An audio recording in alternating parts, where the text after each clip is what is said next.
बिस्मिल्लाहिर्रहमानिर्रहीम। Class 9 subject physics और आज लेक्चर नंबर 14।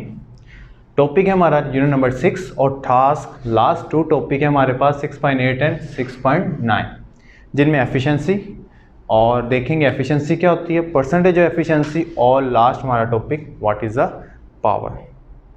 एफिशिएंसी को डिस्कस करने से पहले आपको प्रीवियस लेक्चर को थोड़ा सा मैं करवा दूँ। हमने इसे प्रीवियस लेक्चर में यानी शुरू जो फर्स्ट लेक्चर था उसमें देखा था what is a work done. हमने कहा था किसी जिस्म को डिस्प्लेस करवाने के लिए, इस बॉडी को डिस्प्लेस करवाने के लिए हम एनर्जी प्रोवाइड करते हैं,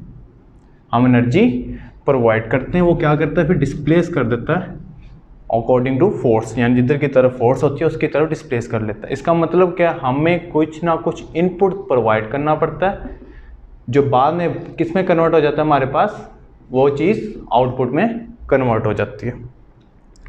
इसी तरह ही मशीन सिस्टम की अगर बात करेंगे, अगर किसी सिस्टम से काम लेना हो तो उसको हम क्या करते हैं जी, पहले एनर्जी प्रोवाइड करते हैं, पहले एनर्जी हम प्रोवाइड करते हैं, यानी पहले उस सिस्टम को हम इनपुट देते हैं जो बाद में किस में कन्वर्ट हो जाती है, वो हमें भी एनर्जी देती है। जो मशीन है जब वर्किंग शुरू करती है तो उसके बाद क्या जी, हमारे पास जो उसके पास रिक्वायर्ड एनर्जी होती है, जो ऑब्टेन एनर्जी होती है, वो क्या करती है, उसको आउटपुट में कोई ना कोई उसका हमें आउटपुट वो मशीन वो सिस्टम हमें देता है। इसको कहते हैं जो सिस्टम की एफिशिएंसी, जिसमें हम इनपुट देते हैं और उसके नतीजे में हमें आउटपुट मिलती है। इसके बाद इसको अगर डिस्कस करते हैं, इसकी डेफिनेशन को, एफिशिएंसी किसे कहते हैं, the efficiency of a system, the efficiency of the system of the ratio obtain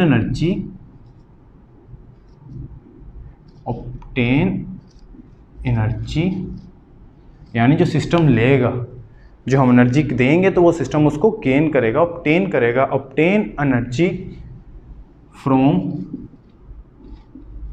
a system as a output,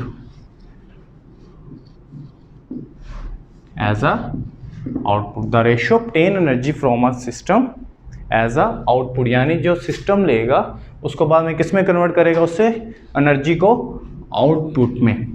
इसी तरह वो कहते हैं to the total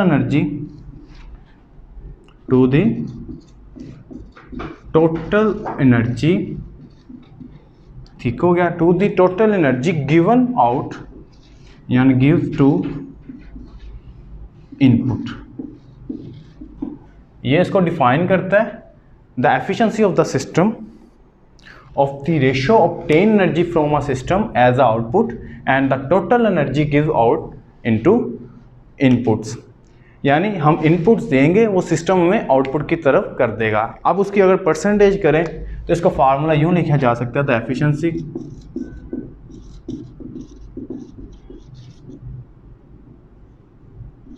efficiency of the system is equal to, वो हमें क्या देगा, system output divided by input. इस तरह इसका ये फार्मूला ड्रा हो जाता है इसकी डेफिनेशन को देख के। उसके बाद परसेंटेज निकालने के लिए हमें पता output divided by input, percentage efficiency of the system is equal to output divided by input multiply by 100। किसी चीज़ की परसेंटेज निकालने के लिए हमें पता है कि मैथमेटिकल रूल भी होता है, मल्टीप्लाई बाय 100 करते हैं, यानी हम इनपुट देंगे आउटपुट मिलेगा, मल्टीप्लाई बाय 100 कर देंगे तो वो क्या कहलाएगी, जिस्म की एफिशिएंसी ऑफ परसेंटेज कहलाएगी। उसके बाद थोड़ी सी वो आगे मज़ीद एक्सप्लेनेशन कहते हैं जितनी हम इनपुट देते हैं उतनी हमें आउटपुट नहीं मिल पाती, एनर्जी को कुछ ना कुछ लॉस्ट हो जाता है, the ratio of energy from a system. ये डेफिनेशन को रीड कर देता हूँ। एफिशिएंसी में मज़ीद कहते हैं जी, हमारे पास जितनी एनर्जी प्रोवाइड करते हैं, हम इनपुट देते हैं किसी सिस्टम को इनपुट देते हैं, जो मिलने वाली आउटपुट होती है वो इनपुट के बराबर नहीं होती, यानी जितनी एनर्जी दी जाती है, फॉर एग्जांपल 10 जूल की मैं एनर्जी दी तो मिलने वाली एनर्जी क्या हो जाएगी हमारे पास, 10 जूल नहीं होगी, कुछ ना कुछ एनर्जी का लॉस्ट होगा। मैक्सिमम 8 आ सकती है, यानी 2 जूल्स का वेस्ट हुआ, लॉस्ट हुआ। इसी तरह मज़ीद अगर वो बात करें उसकी वजह क्या है, वो कहते हैं जी मिसाल के तौर पर किसी चीज़ को चलने के लिए, मिसाल के तौर पर अगर मैं किसी लैंप को इलेक्ट्रिसिटी प्रोवाइड की जाए,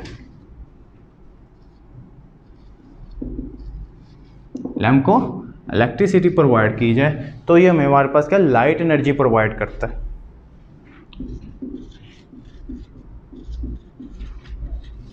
क्या चीज़ प्रोवाइड करती है जी हमारे पास, ये हमें लाइट एनर्जी प्रोवाइड करता है। ये सारा हिस्सा लाइट एनर्जी प्रोवाइड नहीं करता इलेक्ट्रिसिटी का, इसका कुछ हिस्सा जो लॉस्ट होता है वो हीट एनर्जी भी प्रोवाइड करता है। इस तरह हम कहा सकते हैं जितनी हमने इनपुट दी है उतनी आउटपुट नहीं मिलती, कुछ हिस्सा हमारे पास लॉस्ट भी होता है।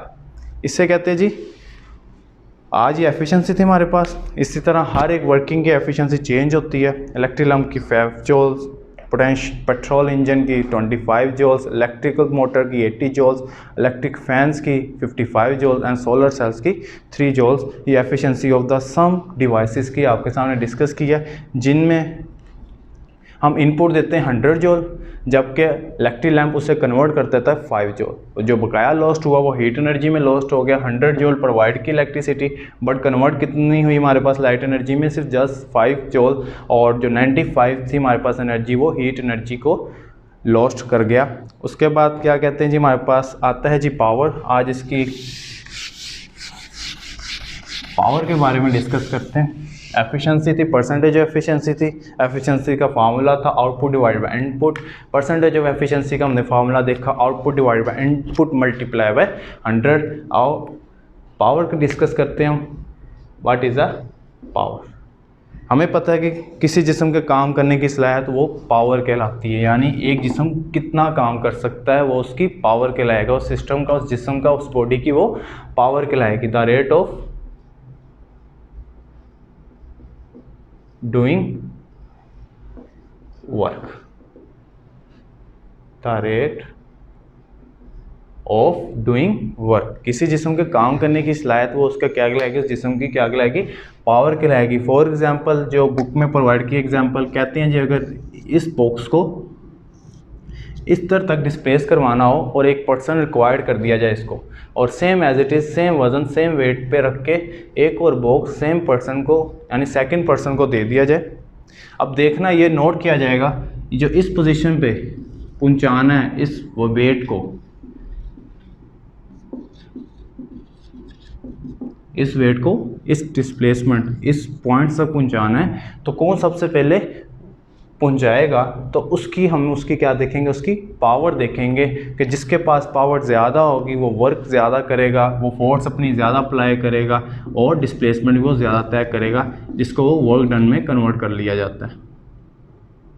वर्क डन के अंदर कन्वर्ट, यानी वर्क डन का पावर जिसके पास होती है वो वर्क डन करता है, फोर्स अप्लाई करता है और डिस्प्लेसमेंट तय करता है। इसी तरह इसके ऊपर भी यही हुआ, वर्क करेगा, वो वर्क करने के लिए फोर्स अप्लाई करेगा और डिस्प्लेसमेंट ये वाला तय करेगा। और ड्यूरिंग अ टाइम रिक्वायर होगा, इसलिए वो डिवाइडेड बाय क्या कर देते हैं, टाइम कर लिया जाता है, ताकि वर्क जो पावर है वो एज इट इज़ वर्किंग में रहे। तो पावर का उन्होंने फार्मूला निकाला है जी, work divided by time, work divided by time, यानी power is equal to W/T। अगर पावर का यूनिट देखा जाए, ये फार्मूला था power is equal to W/T। अगर यूनिट देखा जाए तो पावर का यूनिट होता है वाट। तो वाट किसके इक्वल होगा हमारे पास, और अगर इसमें से ड्राइव किया जाए, यूनिट ड्राइव कर लिया जाए, तो पावर का ये ड्राइव भी कर लेते हैं हमारे पास। फोर्स का यूनिट होता है kg मीटर पर सेकंड स्क्वायर, डिस्टेंस का यूनिट होता है मीटर, टाइम का यूनिट होता है सेकंड।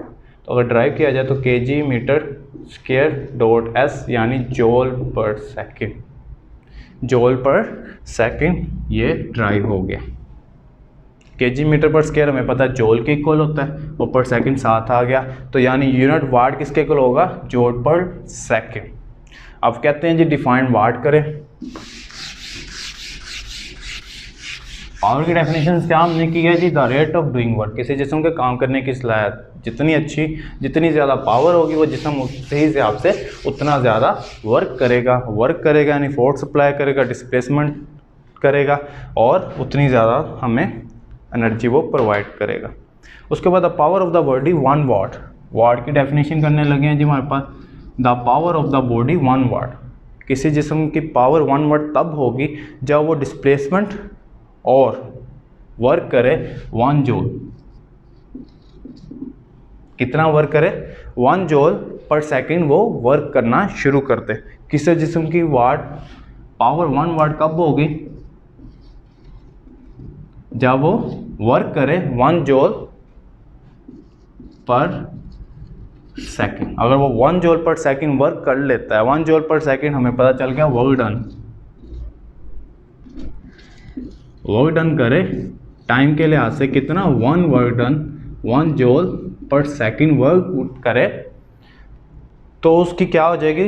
तब रिक्वायर्ड हो जाएगी वो 1 वाट उसने, यानी 1 वाट उसने वर्क कर लिया, 1 वाट की पावर उसने यूज़ कर ली। इसका वो कहते हैं the power of the body in 1 watt if does work at the rate of 1 joule per second. The rate of work as a 1 joule per second. तो इसको मखसूस यूनिट्स का इस्तेमाल किया गया हमारे पास, कुछ यूनिट का इन्होंने इस्तेमाल किया जिनमें वो कहते हैं 1 किलोवाट किसके इक्वल होता है।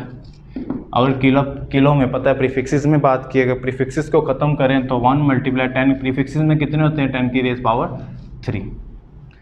तो यानी किलो किस में कन्वर्ट हो गया? 10 की रेज़ पावर 3 में। तो 1 × 10 की रेज़ पावर 3 क्या आ गया? 1 वाट, किलोवाट आ गया, 1 किलोवाट आ गया। उसके बाद कहते हैं 1 मेगावाट। अगर इसका प्रीफिक्सेस की बात करूँगा तो मेगा में 10 की रेज़ पावर 6 होती है, तो 10 की रेज़ पावर 6 वाट।